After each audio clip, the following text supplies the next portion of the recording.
Hello, I am Dr. Suresha and a warm welcome to you to my channel. In this video, you are going to learn about the buyer decision making process and the different stages that we as buyers go through before arriving at a purchase decision. Okay, and before I get into the topic, I request you to please like the video and subscribe to my channel, and do not forget to hit that bell icon. Okay, well, we as consumers, we just like that do not make a purchase, right?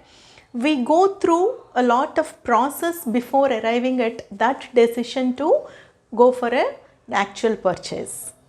Okay, so the first stage of that buying decision process is the need recognition, okay, or identifying the need, right? We as buyers, we have to first and foremost identify that we are lacking something, or some product or a service can actually make our lives better.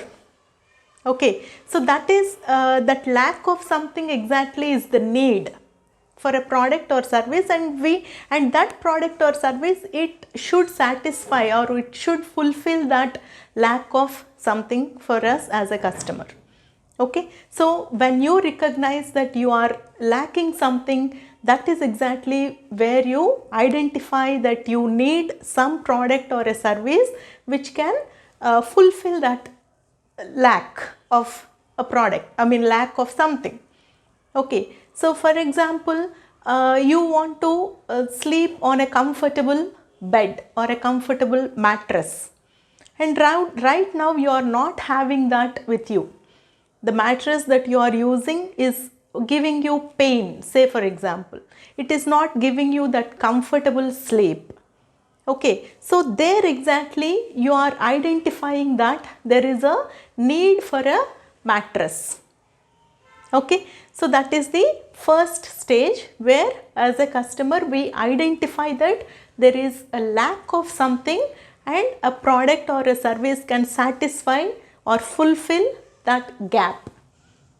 Okay, and the next stage is information search. Okay, now that we have identified a need, we obviously progress towards the gathering of information. Like we conduct an extensive information search.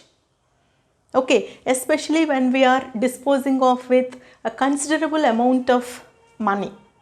Okay, when the value of the product that we are going to purchase is more, we involve ourselves in a more extensive information search. Okay, so we talk to our friends and family, we go through the search online, okay, or we go through some brochures or some printed information. We try to gather the information about that product and that company. Okay, or we may also pay a visit to the nearby retail stores. Okay, so these are the different sources from which we can gather relevant information about the product. We may even talk to the current users of that product. They provide really valuable information because they are already using the product, and when we talk to them, they give us valuable inputs. So these are the different sources from which we as a customer try to gather as much information as possible about the product. Okay, and the different products for that matter, not just one product or not just one brand, we try to gather information on base of the different available brands. Say in this example, we have considered a mattress, so we try to look out for the different brands of mattresses, and we try to gather as much as information possible from all the different sources.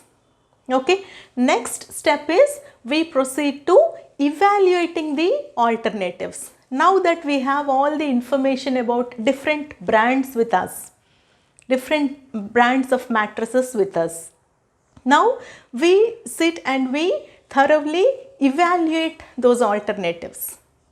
Okay, so what are the different brands in the market, and we try to compare them, okay, based on different aspects like quality, price, okay, or the kind of perception we have towards their brand, okay, and the amount of value that we think that brand adds to us, okay. So emotionally, objectively, quantitatively, qualitatively, we try to compare the different brands available out there in the market, okay.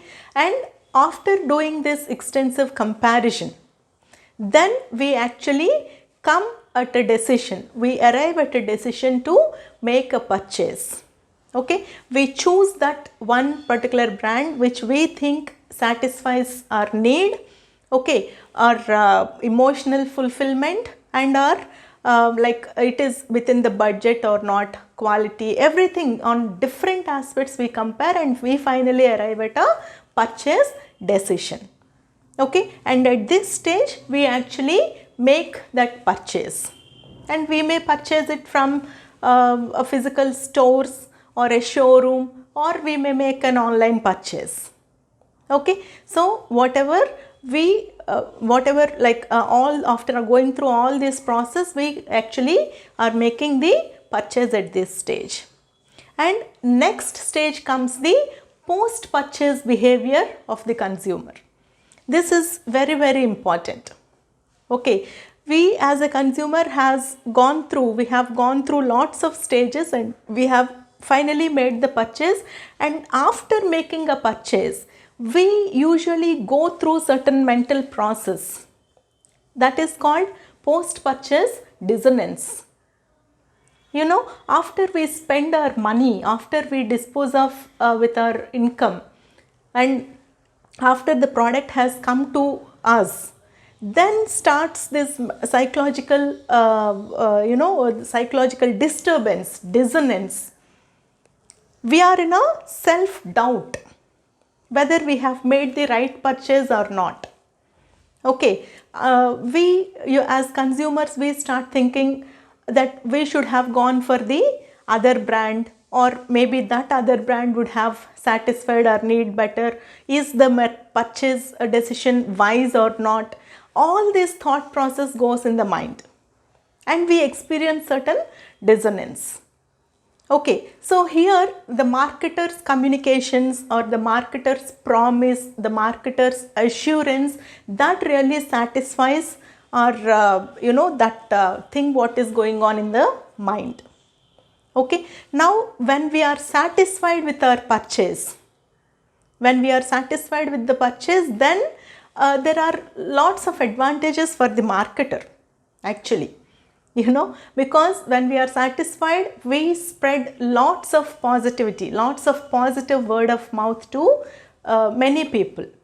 We talk about the happy purchases to lots of people. We act really as brand ambassadors for a marketer, okay. We are happy and we share our happiness with so many people, okay.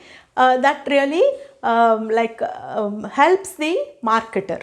And also we we suggest this particular brand to many people, okay. So that is very important. But at the same time, when we are dissatisfied with the product or with the purchase decision, then everything goes wrong. We are not happy anyway, and we again say that dissatisfaction, we share that negative experience to many people, right. So a marketer definitely has to take care of this post purchase behavior of the consumer, okay. He has to get back to the consumer after he makes the purchase, and the marketer has to reassure the consumer that they have made the right purchase. And it is the duty of the marketer to keep the customer happy through post purchase calls or service or anything, okay. So these are the different stages. Please do like the video and subscribe to my channel. Thank you.